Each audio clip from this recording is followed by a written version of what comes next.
Escuchas Ecos de Aed. Entonces, ¿qué tipo de cristianismo estamos viviendo? Un cristianismo, como les comentaba en nuestra conversación anterior, tan superficial, tan liviano.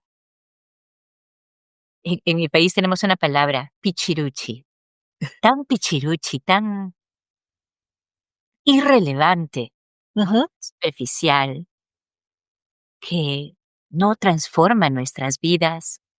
Ecos teológicos. Ecos teológicos. Ecos teológicos. Ecos de Aed, un podcast de la Asociación para la Educación Teológica Hispana. Bienvenidos a otro episodio de nuestro podcast Ecos de Aed. Episodio número 2 de nuestra temporada número 5 junto a la profesora Nina Balmaceda. Profesora, bienvenida. Jessica, qué gusto poder estar contigo nuevamente. El gusto es nuestro. Ese primer episodio nos dejó con ganas de más.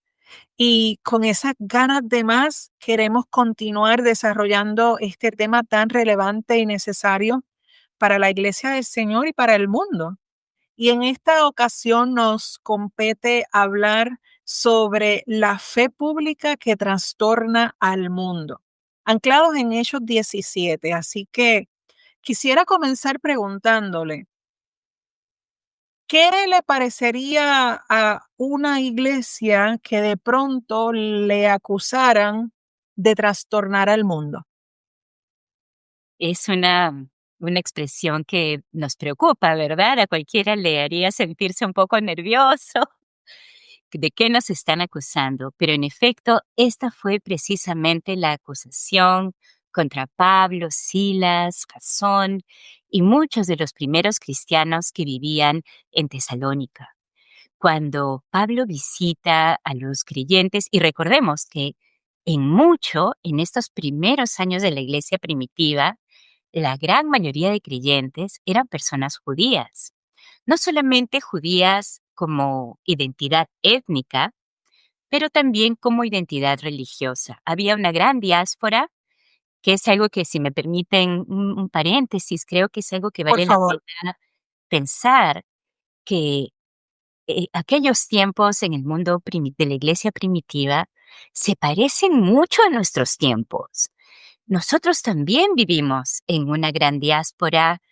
Por ejemplo, yo misma soy una persona inmigrante que vivo en los Estados Unidos. Hay una tremenda diáspora de las personas judías por todo el mundo, una diáspora de las personas palestinas, como todos sabemos. Eh, la población china está en todo el mundo. Entonces, es algo interesante ver ciertos puntos de contacto entre nuestra realidad y la realidad del mundo de la iglesia primitiva, en que los creyentes, tristemente, por una persecución bastante violenta, bastante cruel, habían sido dispersados, empujados fuera de Jerusalén y se habían extendido por el mundo greco-romano. Entonces, ese es el contexto en el que Pablo se encuentra con Silas, visitando a Jasón y a otros cristianos y cristianas judíos que vivían fuera de Canaán. Y ellos reciben precisamente esta acusación, una acusación sin duda muy malintencionada, una acusación abusiva, que hace que las autoridades romanas vengan y traten de apresar, y apresen, en realidad que apresen a muchos cristianos que estaban atentos a poder escuchar las enseñanzas del apóstol Pablo, que había llegado a visitarlos, a fortalecer su fe. Entonces, esto realmente ocurrió, no es una especulación. ¿Qué pasaría, no? Eso les ocurrió. Y mi tesis, mi idea al leer este pasaje en el libro de los Hechos, que invito a todos nuestros escuchas y quienes nos ven, les invito a volver a leer el capítulo 17 de Hechos, porque es muy importante reconocer que la fe de estas personas no era una fe únicamente introspectiva. No, por supuesto, el mundo interior es importante. No estamos aquí para disminuir en nada la importancia de cuidar nuestra espiritualidad interna. Pero era muy claro que el propio mensaje del Señor Jesús, el mensaje de los apóstoles y la vida cotidiana de los miembros de la iglesia primitiva era una fe que no era invisible, era una fe tremendamente visible. Bajo el Imperio Romano había clases sociales muy marcadas. La clase superior, más allá de la realeza, ¿no? Del emperador y su familia, y de las clases militares, que obviamente siempre estaban superiores porque eran las personas con armas y con mucho entrenamiento para la violencia.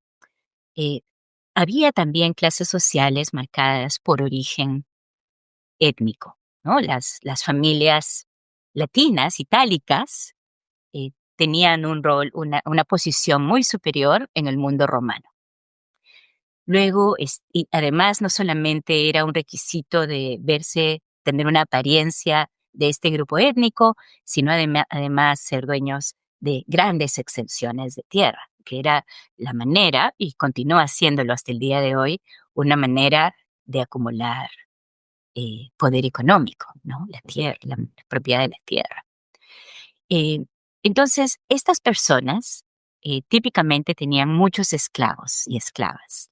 Y los esclavos eran de distintos de distintos orígenes, ¿no? Típicamente personas, por ejemplo, que habían sido conquistados en las guerras que llevaba adelante el Imperio Romano. Los soldados que caían en batalla y sobrevivían eran tomados como esclavos. Las poblaciones de donde ellos eran tomadas como esclavas. Y también había esta realidad. Las personas que eran más pobres y que no podían pagar sus deudas, muchas veces caían en esclavitud. Y este es un fenómeno no solamente del mundo greco-romano, era, era una realidad en el propio Israel del Antiguo Testamento y alrededor del mundo hoy en día, y esto hay que denunciarlo, hoy en día hay personas cuyo único pecado es ser muy pobres y caen en situaciones de esclavitud. Muchos y muchas son traficadas y explotadas en otros países. Entonces, esto es algo que creo yo nuevamente haciendo contacto entre las historias del Nuevo Testamento en particular y nuestra historia actual. Nosotros, muchas realidades que vivimos no son completamente separadas de la revelación de Dios, sino que la revelación de Dios se dio en contextos muy reales de sufrimiento humano, de persecución, de explotación. Entonces, volviendo a tu pregunta original y para redondear la idea, la iglesia primitiva, los verdaderos creyentes, empezaron a vivir una vida diferente. Pablo mismo, en su carta a los Gálatas, proclama: en el reino de Dios no hay libre y esclavo. No hay judío y no judío o gentil, como nos llamaban en aquellos tiempos a los que no somos judíos. No hay ni siquiera hombre y mujer, que en ese tiempo las diferencias de género eran profundísimas. En el reino de Dios, el amor de Dios nos hace iguales, porque todos somos portadores de la imagen de Dios. Entonces, esta forma de vivir que no distinguía entre rico y pobre, que no distinguía entre judío y gentil, entre esclavo y libre, entre hombre y mujer, era un contraste tremendo a las leyes del momento. De hecho, como ustedes recordarán y se describe en el libro de los Hechos, muchos cristianos incluso habían renunciado a la propiedad privada y tenían las cosas en común, de tal manera que no había hambre en su comunidad, porque quien tenía compartía con el que no tenía y todos trabajaban. Esto yo creo que es una lección muy importante. Creo que esta acusación de que nuestra iglesia transforma el mundo estaba basada en hechos reales, que el Imperio Romano se sentía amenazado por estas comunidades cristianas que vivían bajo otras reglas de amor, reglas de plena igualdad, reglas de no poner uno primero sus intereses, sino el interés de la comunidad, de cuidar mutuamente, especialmente de los más débiles, especialmente del más pobre, especialmente de que a quien les ha sido impuestas condiciones de vulnerabilidad en su sociedad. Wow. Ese contexto y esa explicación que nos da de la narrativa de las escrituras ciertamente nos ayuda a entender el contexto de una manera más clara. Y mi pregunta natural, profesora, es si conociendo, ¿verdad? Y reentendiendo esto que nos explicas del pueblo primitivo, si hoy viviéramos con esa misma convicción que vivía Pablo y que vivía ese pueblo de cristianos primitivos, ¿qué estructuras o costumbres de nuestra sociedad hoy se sentirían trastornadas? Oh, wow. Jessica, tu pregunta sola es tan profunda. Creo que la pregunta aquí es lo más valioso. Gracias hermana por preguntar esto. Creo que este mundo y nuestro país estamos enfrentando aquí una profundísima crisis de hospitalidad. Mm, wow. Y el corazón del cristianismo es hospitalidad y solidaridad. Entonces, ¿qué tipo de cristianismo estamos viviendo? Un cristianismo, como les comentaba en nuestra conversación anterior, tan superficial, tan liviano. En mi país tenemos una palabra, pichiruchi, tan irrelevante, Ujú. superficial, que no transforma nuestras vidas en cómo vivimos el día a día. Y creo que aquí tenemos que tener muchísimo cuidado. Y no es mi lugar ni mi intención juzgar a nadie, sino a mí misma. Pero es importante realmente preguntarnos e invitar a otros en nuestras comunidades de fe, invitarnos a ser autocríticos. ¿Cómo estamos viviendo nuestro cristianismo? ¿Nuestra fe se caracteriza por la hospitalidad? ¿Se caracteriza por ser capaces de arriesgar lo que tenemos para que otros puedan ser protegidos, para defender su dignidad, para reafirmar la imagen de Dios en ellas y ellos, por más diferentes que ellos y ellas sean de nosotros? Diría yo que este es un momento crítico para el testimonio cristiano en nuestro país y alrededor del mundo. El cristianismo no puede reducirse a mensajes hablados. Por supuesto, queremos ser valientes en nuestras palabras, pero como bien enseña, yo diría que enseña toda la Biblia, pero especialmente cómo vivió y murió Jesús. Y los apóstoles, estoy pensando especialmente en, en Santiago el Justo. Fíjense qué lindo, era el apodo de Santiago, el autor del libro de Santiago, que algunos historiadores piensan que era uno de los hermanos menores de Jesús de Nazaret.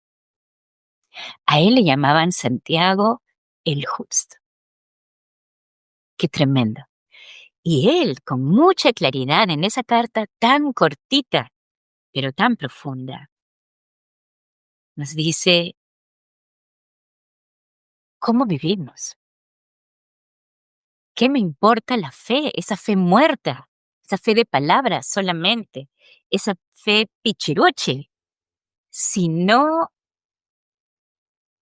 si otras personas no pueden ver la transformación diaria que experimentamos del egoísmo a la generosidad, de la de la discriminación hacia la hospitalidad.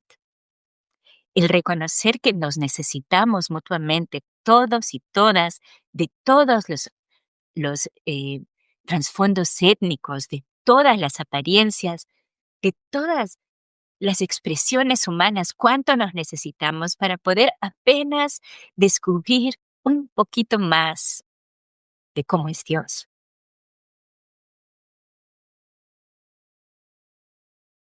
Profesora, una vez más nos deja en un modo reflexivo, necesario y profundo. Gracias por tanta sabiduría. Creo que nos anima a releer Hechos 17. También nos anima a releer el libro de Santiago. Y en una reflexión muy personal, mis palabras, no las suyas, nos invita también a nombrar esos Césares actuales, ya sean poderes, sistemas, ídolos que compiten o intentan competir con el señorío de Jesús dentro de los contextos. Eso es lo que yo me llevo de escucharla y de reflexionar en este importante tema que en este episodio usted nos trae, ¿verdad? De cómo nosotros, modelando el testimonio de aquellos primeros cristianos, estamos llamados, en el buen sentido de la palabra, en el sentido saludable de su significado, a trastornar el mundo, como lo hizo Cristo, Jesús, como lo hicieron esos primeros creyentes, para dar pasos concretos de incidencia pública que nos ayuden a transformar el mundo para que sea uno más como Cristo. Así que me quedo sin palabras y, como dicen los jóvenes, me quedo loading, ¿verdad? Me quedo pensando y Rumiando. correcto.